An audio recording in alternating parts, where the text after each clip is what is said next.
नमस्कार, मैं रीमा प्रसाद। गिरिराज सिंह को सुअर चाहिए।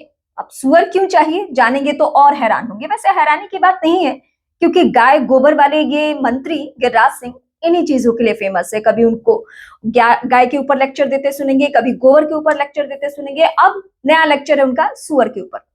बेगूसराय में एक कार्यक्रम के दौरान उन्होंने ऐसा विवादित बयान दिया जिसको लेकर अलग अलग तरीके से बयानबाजी शुरू हो चुकी है, जिसमें आरजेडी से लेकर पप्पू यादव तक एक के बाद एक सवाल उठा रहे हैं। दरअसल वो जो स्टेटमेंट दे रहे थे, उस दौरान उनके साथ पशुपालन मंत्री भी थे। तो उन्होंने कहा गाय, बकरी, भैंस ये तो पुरानी बात हो गई, मुझे तो सुअर चाहिए। वहां की स्थानीय भाषा में वो कह रहे थे कि मुझे तो सुअर चाहिए।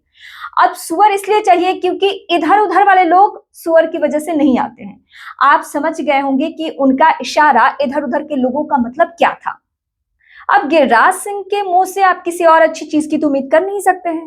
मंत्री जी इसी के लिए मंत्री ही बनाए जाते हैं। बीजेपी की कृपा दृष्टि अगर इनके ऊपर बनी रहती है, ऐसे माहौल में भी जहां बड़े बड़ों के पत्ते कट जाते हैं, रविशंकर प्रसाद जैसे लोगों के पत्ते कट जाते हैं, राजीव प्रताप रूडी, इन दोनों का ताल्लुक बिहार से है। दोनों पढ़े लिखे हैं, एक पेशे से वकील हैं, दूसरे पेशे से पायलट हैं। लेकिन बीजेपी को ये दोनों नहीं पसंद आते हैं। बीजेपी को पसंद कौन आता है?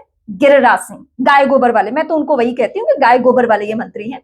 तो फिलहाल उनको सुअर इसलिए चाहिए ताकि उनके आसपास मुस्लिम ना आ सके।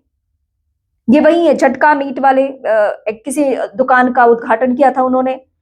इस तरीके से ही कामों में लगे रहते हैं। बीजेपी ने इनको इसीलिए मंत्री बनाया है कि ये जगह जगह जाकर ऐसे ही बयान दे जिससे कि एक अलग मैसेज कन्वे हो। हालांकि आरजेडी ने इसके ऊपर सवाल उठाया है।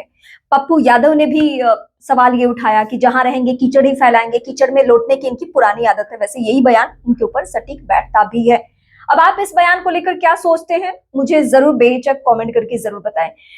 क्या वाकई इस तरीके से स्टेटमेंट देना सही है कि आप सुअर अपने घर में इसलिए पालिए ताकि आपके घर के इर्द गिर्द मुस्लिम ना रहें?